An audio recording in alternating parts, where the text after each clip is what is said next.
Êxodo capítulo 12. Eu quero ler com você o versículo 1 e 2. Peço que você fique com a sua Bíblia aberta. A palavra do Senhor nos diz assim: Disse o Senhor a Moisés e a Arão na terra do Egito: Este mês vos será o principal dos meses. Será o primeiro mês do ano. Este mês vos será o principal dos meses. Será o primeiro mês do ano. Meus irmãos, quantos de nós aqui não temos por uma grande marca do nosso ano o dia do aniversário? É aquele dia que você recebe mensagens, presentes. É aquele dia em que, de uma certa forma, as coisas são vivenciadas de uma forma diferente. Que a gente marca para várias situações, mesmo um pouco distantes da celebração em si. É um dia em que você percebe que está ficando mais velho, você começa a avaliar como a sua vida tem caminhado. O dia do aniversário, pelo menos no meu caso, é um dia que a gente para pensar, volta alguns anos, lembra como é que foi o ano passado, lembra de outros momentos que a gente celebrou, a gente lembra de amigos que estiveram conosco e hoje não estão mais, outros que vieram e agora fazem parte do nosso grupo, da nossa pertença como sociedade. A gente vai vendo, irmãos, também a questão das nossas promessas. De agora para frente eu vou me cuidar mais, de agora para frente eu quero fazer algum curso, quero crescer em algumas áreas, eu vou perder tantos quilos, ou eu vou ganhar tantos quilos, eu vou realmente fazer algo que fica marcado por conta daquela data. Vale também você lembrar de algumas questões que talvez passem sempre despercebidas no nosso dia a dia. Por exemplo, quantos aqui lembram o dia do casamento? E aí, às vezes, alguns irmãos lembram o dia certo, lembra quantos anos, quantos meses, lembra até o horário, quantas horas tem de casado. Outros já se lembram até mesmo do dia do início do namoro. E quanto mais a pessoa quer ser agradável, quer conquistar o outro, ele fala: você lembra daquele dia? Nós saímos para tomar aquele refresco de groselha e você me presenteou. Dia do namoro, começou assim, começou naquele momento. Irmãos, dia do nascimento dos filhos, dia da morte de pessoas queridas. O que eu quero trazer para o seu coração, para o meu coração, é que nós sempre trazemos à memória algumas datas. Você vai ficando mais experiente e você vai sempre trazendo para si alguma coisa que é caro ao seu coração. E quanto mais idoso você fica, mais você vai se lembrando do passado. Você se lembra de ruas, de casas que estavam naquele lugar e agora há um prédio de 20 andares ali. Você se lembra de quando você brincava em certo lugar e quer contar aquilo para os seus filhos e netos. Olha, papai quem passou aqui há muitos anos atrás e tudo, e a criança ou o adolescente, olha, não vê nada, mas ali você vê sua história também. Você vê aonde você deixou o seu suor, aonde você deixou a sua dedicação. E é interessante, irmãos, que há uma data, que essa sim eu gostaria de chamar a sua atenção, porque afinal de contas falamos para crentes aqui, a data de que você teve a sua vida transformada por Deus.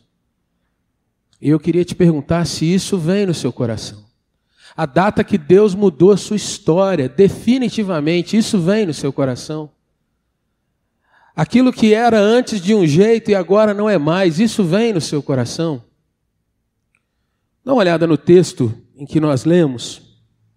O Senhor está instituindo ali, nesse capítulo de número 12, não somente um dia que seria marcante e celebrado, como o próprio texto vai dizer lá no versículo de número 14, seria celebrado por memorial, uma solenidade, e as gerações celebrariam aquilo ali como estatuto, como algo ordenado por Deus, como algo que não seria apenas um momento de, hoje eu celebro ou não celebro, mas deveriam celebrar de frente para aquele dia sempre.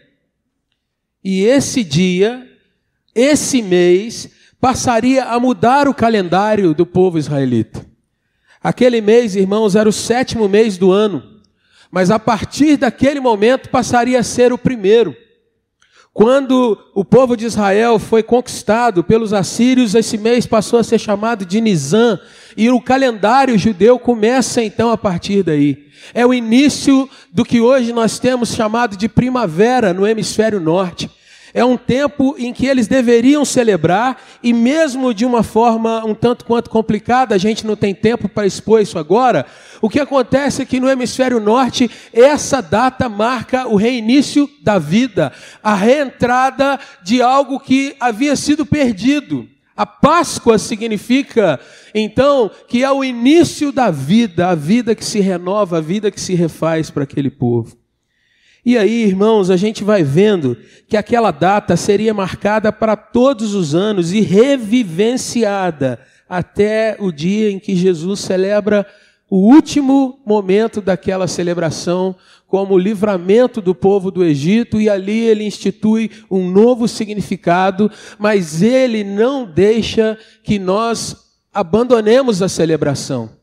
Muito pelo contrário, ele institui para que nós sempre estejamos revisitando, revivendo essa questão, a ceia do Senhor, a celebração da morte e da ressurreição dele. Ele institui, irmãos, para que nós vejamos o quanto nós precisamos trazer ao nosso coração algumas coisas que há significado naquele ali. Quando você olha a história do povo de Israel, você vai ver que o povo passava por crises, mas nos momentos, às vezes, mais agudos de crises, eles relembravam a sua origem, a sua essência, a sua identidade no Senhor. Queria que você abrisse comigo a Bíblia, rapidamente, no livro de Crônicas, o 2º livro das Crônicas, no capítulo de número 30. Ali você vai ver um rei que marcou a história de Israel, o rei Ezequias. E nesses capítulos, você vai ver que Ezequias, logo que é colocado no trono, o capítulo 29 vai dizer que ele tinha 25 anos de idade quando ele começa a reinar, e reinou durante 29 anos em Jerusalém. E o capítulo 29, 2 diz que ele fez o que era reto perante o Senhor, segundo tudo que fizera Davi, o seu pai.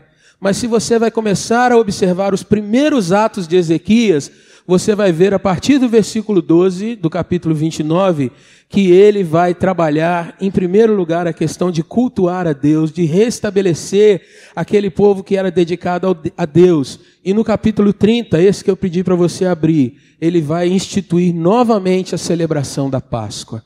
A celebração da lembrança do dia em que eles foram tirados do Egito e ganharam uma nova identidade como povo.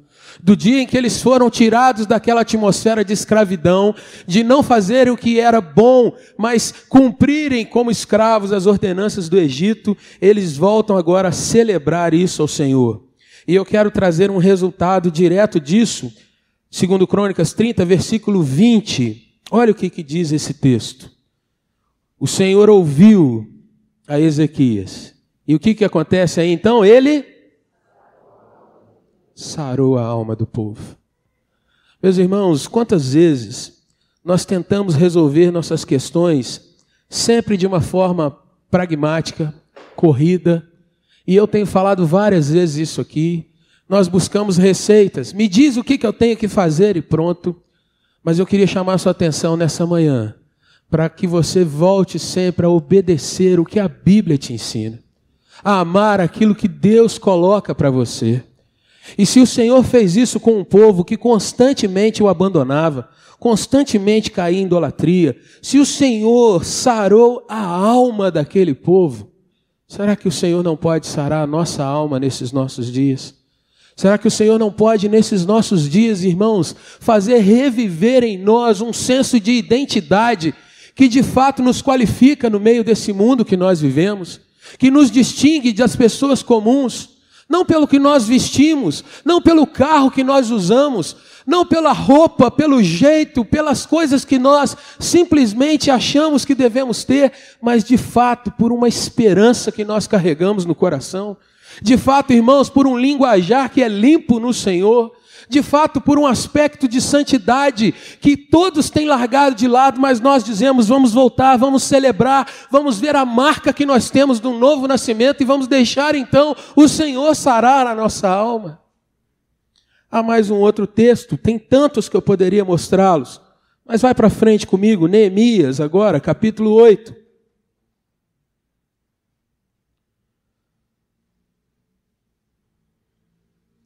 Quando você vai ler, irmãos, o capítulo 8 de Neemias, você vai ver que Esdras, um dos líderes, um daqueles que ensinavam o povo, eles já haviam terminado a obra do muro, irmãos. O capítulo 6 mostra a obra concluída. Mas lá no capítulo 8, aquele povo já tem as coisas resolvidas naquilo que eles foram chamados, a obra estava pronta. Mas eles precisavam da identidade de um povo que estava voltando a ocupar a sua terra. E o que traz essa identidade? Não são roupas israelitas, não são, irmãos, símbolos de uma festividade apenas, mas é a lei do Senhor sendo ensinada, sendo ministrada, e a celebração das festas do Senhor. E isso vai levando aquele povo, irmãos, a mudar. No capítulo 9 você vai ver que eles confessam seus pecados. Eles mudam a questão de como encaravam a vida deles mesmos. E aí o Senhor transforma o seu coração e há uma nova aliança sendo celebrada no capítulo de número 10. Quando você nasceu de novo, meu irmão, você é capaz de trazer esse dia à sua memória? Você é capaz, meu irmão, de trazer o que Deus tem mudado na sua vida desde então? Você é capaz de hoje, nesse momento, pensar assim de uma forma simples, olha, eu era desse jeito, a minha vida tinha essa circunstância, mas agora, transformado pelo Senhor, eu faço assim, eu vivo desse jeito, a minha mente carrega esse tipo de perspectiva, eu leio o mundo que eu estou pisando, presente nele, com a visão de Jesus. Será que você é capaz de trazer isso ao seu coração? Ou às vezes, irmãos, a gente está num piloto automático. Entramos e saímos da igreja, mas nós somos impressionados exatamente como qualquer pessoa aí no mundo afora é. O que move o nosso coração é o Jornal Nacional, não é a palavra de Deus. E se lá dá notícia boa, a gente se alegra. Se lá dá notícia ruim, a gente se exaspera. O que move a sua mente, seu coração, irmão? Qual a identidade que está impressa na tua alma? Baseado nesse texto, nós podemos, irmãos, aprender algumas questões. Se você volta lá para o texto de Êxodo, você vai ver então que o Senhor disse para aquele povo lá do passado, e nós vamos ver que Ele fala conosco também. Que em primeiro lugar, naquele texto de Êxodo 12, o Senhor diz, este mês, e o Senhor então marca para aquele povo, vai ser o principal dos meses. Ele será o primeiro mês do ano. E o que é isso? É um novo começo para aquele povo.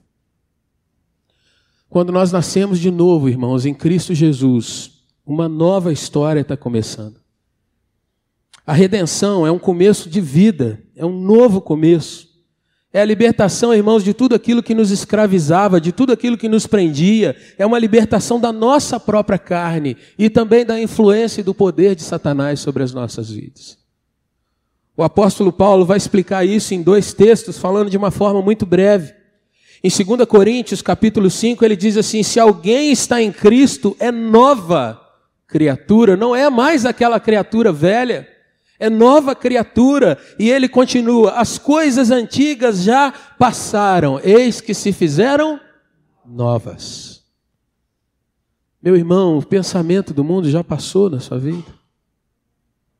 Foi largado? Ou você ainda está competindo com o mundo, buscando os valores desse mundo? Paulo ainda diz, Efésios 2, de 1 a 6, ele diz assim, ele vos deu vida, estando vós mortos nos vossos delitos e pecados, nos quais andastes outrora, segundo o curso desse mundo, segundo o príncipe da potestade do ar, do espírito que agora atua nos filhos da desobediência. E aí ele diz, entre os quais também todos nós andamos outrora, segundo as inclinações da nossa carne, fazendo a vontade da carne e dos pensamentos, e éramos por natureza filhos da ira, como também os demais. Mas Deus, sendo rico em misericórdia por causa do grande amor com que nos amou, e estando nós mortos em nossos delitos, Ele nos deu vida juntamente com Cristo. Pela graça sois salvos, e juntamente com Ele nos ressuscitou e nos fez assentar nos lugares celestiais em Cristo Jesus. Um novo começo, uma nova história. Eu não sou mais quem eu era, a minha identidade de pessoa comum, mas eu recebo a identidade celestial, cidadão do céu, gente que tem outro tipo de aspiração e de alma, não mais andando morto nos meus pecados, nos meus delitos, mas agora carregando vida e vida em Cristo Jesus. E isso então, irmãos, traz para mim uma nova identidade. E essa nova identidade, ela é testificada pela prática da minha vida. Você, irmão, irmã, já deve ter conhecido pessoas, e eu acho que isso é muito natural, muito comum, e você diz para aquela pessoa assim, olha, você tem o jeito do seu pai falar esse tipo de questão. Você me lembra tanto a sua mãe, você tem o jeito de pegar nas coisas assim, você fala com esse sotaque, com essa inclinação, com essa entonação. Tem alguns que herdam alguns detalhes que eles preferem assim apagar. Engraçado, você está ficando careca igual o seu pai, não é verdade? E outras as pessoas dizem assim, olha, você está ficando como a sua mãe, com aquele jeitinho. E dependendo de como você enxerga isso no seu pai, na sua mãe, você prefere até mudar. Mas a realidade é que você não pode negar de onde você nasceu. Você jamais pode virar e falar assim, eu pareço com ele, mas não é meu pai não. Ninguém faz isso. Ainda que haja todo tipo de crise, a marca está ali, irmãos. E eu quero trazer então de uma forma muito rápida que as suas ações, as suas interpretações da vida, o seu jeito de lidar com a vida, com as coisas desse mundo, mostram de quem você é nascido.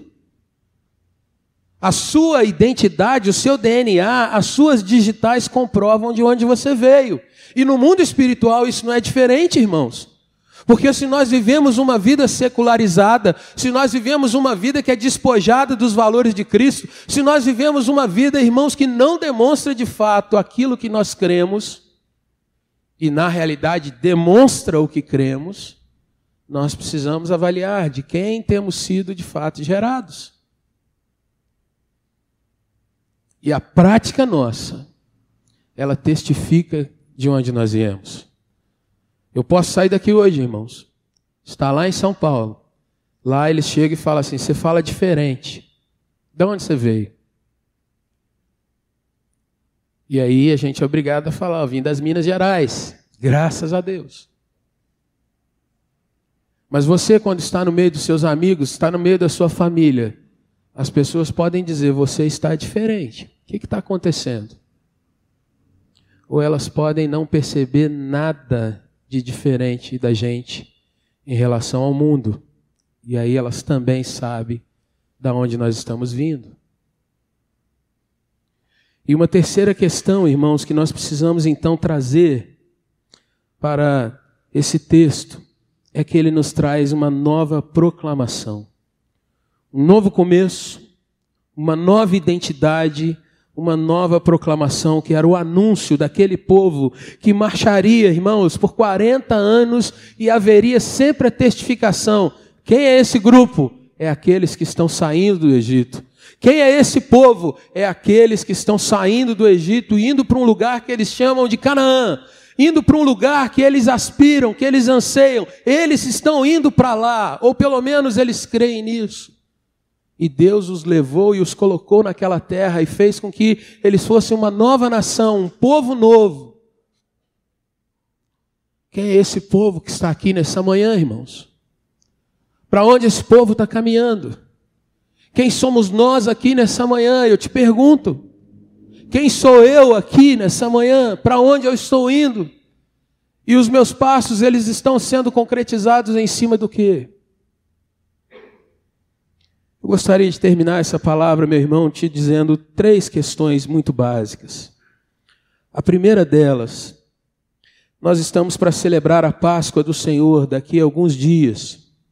E todas as vezes que nós celebramos isso, irmãos, nós estamos celebrando as 2 maiores datas que a humanidade tem. A primeira delas é o Natal, a encarnação de Cristo. A outra é a Páscoa do Senhor Jesus. Não há nenhum povo na terra,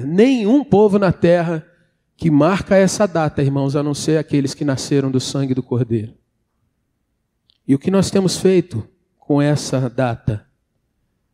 Muitos de nós, irmãos, planejam um feriado. E eu queria te perguntar com toda sinceridade, irmão, sem questionar aqui se você já programou alguma coisa ou não, não é isso que está me importando, mas a questão é, seja lá onde for, essa data vai ser celebrada como a oportunidade de um novo nascimento, de restauração, de vida nova que você de fato tem. Ou essa data é mais um feriado no calendário apenas? Para o povo aí fora, haja chocolate, haja coelho. Mas e para nós? Nós deveríamos dizer, haja vida, para a glória do Senhor. Haja vida nessa terra. E eu tenho essa nova vida para proclamar para as pessoas. Há uma oportunidade, então, irmãos, de recomeço.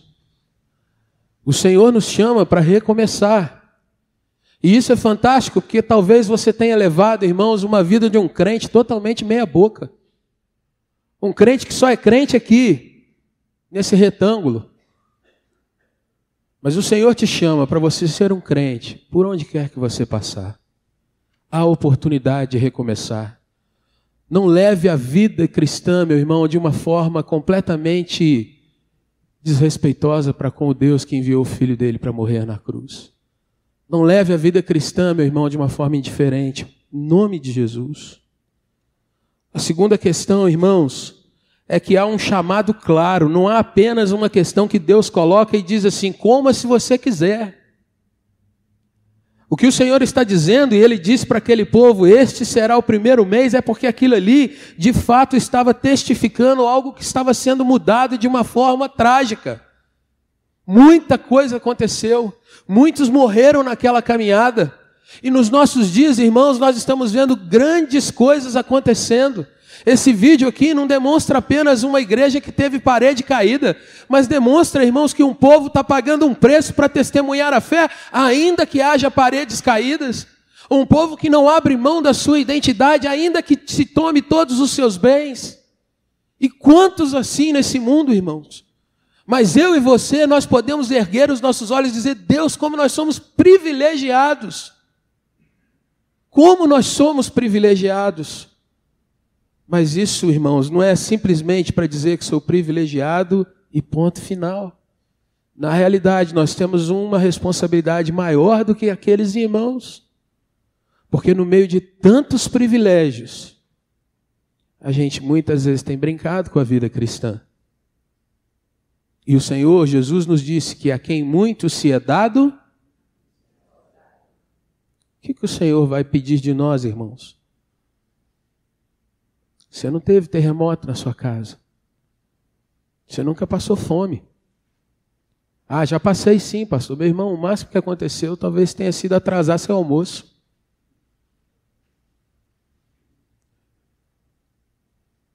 Há um chamado, claro, para a gente sair da condição, irmãos, de pisados, de escravos, de achar que esse mundo está contra nós, no sentido de que a gente é injustiçado.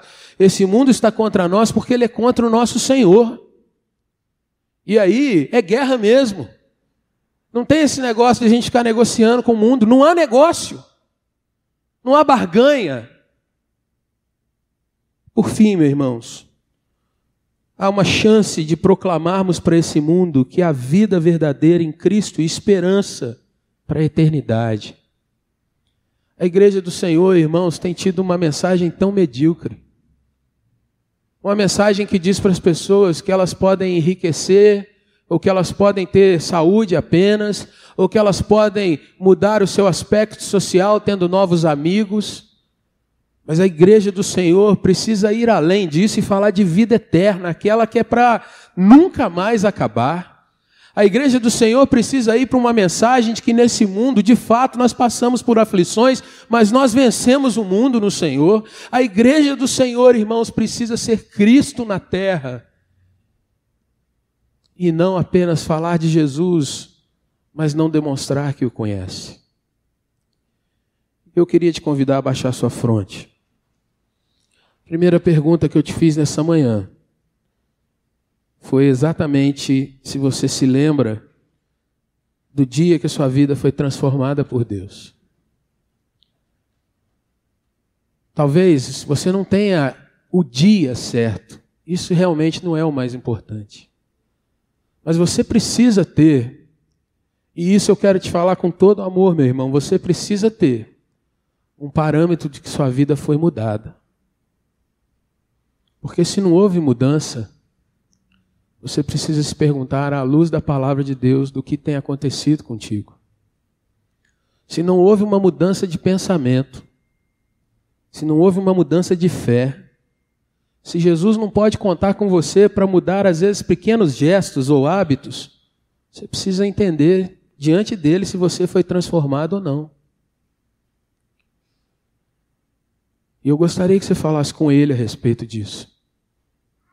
Eu louvo a Deus, você não me deve satisfação, mas você dará satisfação ao Senhor pela sua vida. Eu darei ao Senhor satisfação pela minha vida.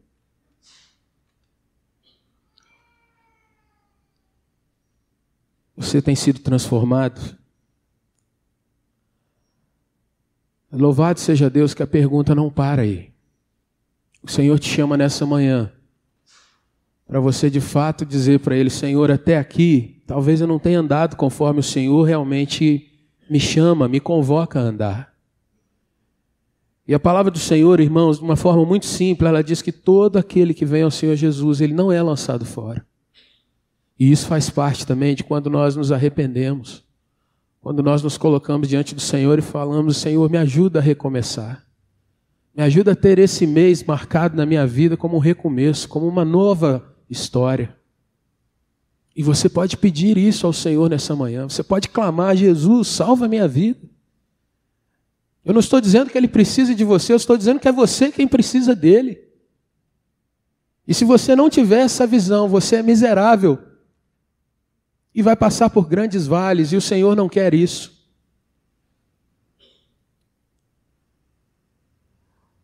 Senhor, meu Deus e meu Pai, venho pedir ao Senhor que o Senhor sonde os nossos corações nessa hora, Pai. Ó Deus, ajuda-nos a ver como tem sido a nossa vida, porque, ó Deus, nós nos anunciamos como cristãos. Nós nos apresentamos, ó Deus, como filhos do Deus vivo. Mas, Senhor, eu quero te pedir, ajuda-nos a ter realmente a identidade do Senhor, o DNA que vem do Senhor. Ó Pai, os hábitos, os gestos, a mente que vem do Senhor, Pai. Senhor, perdoa-nos quando, ó Deus, nós falamos que somos do Senhor, mas agimos, falamos, ó Deus, de forma totalmente distante do que a Tua palavra nos ensina. Perdoa-nos, ó Deus, quando nós tratamos familiares nossos, ó Deus, como pessoas que são piores, ó Deus, do que cães às vezes. Quando dentro do nosso lar, ó Deus, nós xingamos, maltratamos, nos debatemos, ó Pai. Transforma isso nas nossas vidas. Perdoa-nos, Senhor, quando nos nossos negócios nós agimos, ó Deus, como os piores, ó Pai. Buscando, ó Deus, incessantemente um lucro que não vem de trabalho, não vem de bênção, mas vem, ó Deus, às vezes de atos que não condizem com o Evangelho. Perdoa-nos, Senhor, quando na nossa omissão, no nosso medo, nós não avançamos na caminhada de fé e não lemos a Tua palavra, não oramos, ó Pai, não intercedemos por outras pessoas, pela nossa cidade, pelo nosso país. Mas, Senhor, além de perdoar, eu quero te pedir, ó Deus, transforma as nossas vidas em crentes melhores. Transforma-nos, ó Deus, em homens e mulheres que, Pai, com humildade, mas com decisão, ó Deus, abraçam a fé e pagam o preço do Evangelho do Senhor. Ajuda-nos, ó Deus, a ser transformados Que o Teu Santo Espírito opere nas nossas vidas, Pai. E, ó Deus, em nome de Jesus, que o Senhor traga à nossa memória, esse é o primeiro mês, é o primeiro dia, esse é o momento em que as coisas recomeçam. Mas, ó Deus, que não paremos mais, que não venhamos, ó Deus, a desistir no caminho, na jornada, e possamos avançar para a glória do Senhor. Abençoa a família do Teu servo e da Tua serva aqui, Senhor. Abençoa, Senhor Deus, a nossa cidade através de nós, com o nosso trabalho, nossos estudos, ó Deus, com a nossa bondade. Senhor, transforma a nossa sociedade a partir da Tua igreja, Senhor. E, ó Deus, que nós glorifiquemos o Teu nome, desde cedo ao levantar, até no nosso sono, Deus, que o Teu nome seja glorificado em nós. Assim nós oramos e agradecemos em nome de Jesus. Amém, Senhor. Fica de pé, irmão e irmã.